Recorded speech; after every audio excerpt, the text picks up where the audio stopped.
అందరికీ జై భీమ్, జై శ్రీరామ్. మన రాష్ట్రంలో మావోయిస్టుల కుంబింగ్ ఒక దిక్కు జరుగుతుంది. మరోవైపు మానవ హక్కుల ఉల్లంఘన అనేసి కొందరు కుక్కలు ముందుకొచ్చి, సోకాడు మీడియాలో ముందుకొచ్చి వీళ్ళని కాపాడే ప్రయత్నం చేస్తారు.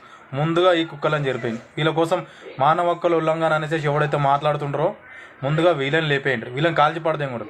అప్పుడే మన దేశం బాగుపడుతుంది. ఎందుకంటే మానవ హక్కుల ఉల్లంఘన కేవలం ఈ మావోయిస్టుల కోసమే ఉందా? దళితులు చనిపోయినప్పుడు వీళ్ళకి మానవ హక్కుల ఉల్లంఘన గుర్తు రాలేదా?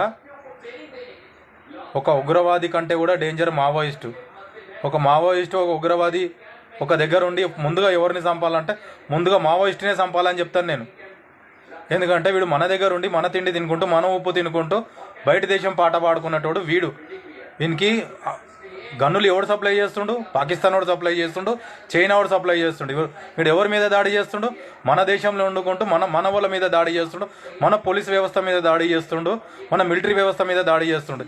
ఇట్లాంటి కుక్కలు మన దగ్గర వండుకుంటా మన తిండి తినుకుంటా ఉండేవాళ్ళు మన దేశానికి చాలా డేంజర్. అందుకే ఉగ్రవాది కంటే కూడా వీడు చాలా డేంజర్ కనుక ముందు మావోయిస్టులను లేపి పడదెంగుండ్రి మన దేశం నుంచి. అప్పుడే మన దేశం బాగుపడుతుంది. తర్వాత టెర్రరిస్టుల కోసం మనం ఆలోచిద్దాం, టెర్రరిస్టుల కోసం కొట్లాడదాం. కానీ ముందుగా మన దేశంలో ఉంటున్న ఈ మావోయిస్టు కుక్కలను లేపి పడేసేయండి, ఎన్కౌంటర్ చేసి పడేసేయండి. వీళ్ళ దిక్కించి ఈరోజు మా దళిత సమాజం అడవిల పాలైండ్రి, గన్నులు పట్టుకొని వచ్చేసి ఒక్కొక్కరు జీవితాలు నాశనం చేసుకున్నారు. ఎందుకో తెలుసా?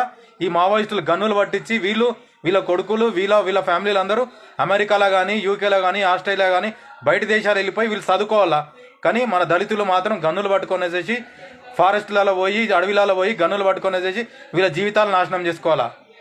అందుకే అంటున్నా, అంబేద్కర్ గారు ఆ రోజే చెప్పిండ్రు, వీళ్ళ నిజ స్వరూపం తెలిసింది కనుకనే అంబేద్కర్ గారు ఆనాడే చెప్పిండ్రు, ముందు కమ్యూనిస్టులతో దూరం ఉండుండ్రి, కమ్యూనిస్టులకి దళిత సమాజానికి నేను అడ్డుగోడలాగా ఉంటా. ఇప్పుడిప్పుడే నా దళిత సమాజం ఎదుగుతుంది కనుక వీళ్ళు గన్ను పట్టుకొని చేసి అడవి పాలు చేస్తారు కనుక వీళ్ళకు నేను అడ్డుగోడలాగా నిలుస్తాననేసి ఆ రోజు అంబేద్కర్ గారు చెప్పారు. అంబేద్కర్ గారు ముందు చూపుతోనే ఈ కమ్యూనిస్టులను వ్యతిరేకించారు.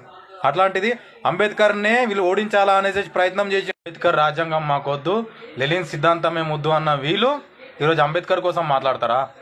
ఈరోజు మా దళిత సమాజం సర్వనాశనం అయిందంటే ఈ మావోయిస్టుల దిక్కించే, ఈ కమ్యూనిస్టుల దిక్కించే. ఈ మావోయిస్టులని లేకుండా చేయండి అనేసి మేము డిమాండ్ చేస్తున్నాం. భీమ్దల్ నుంచి జై భీమ్, జై శ్రీరామ్. జై భీమ్, జై శ్రీరామ్.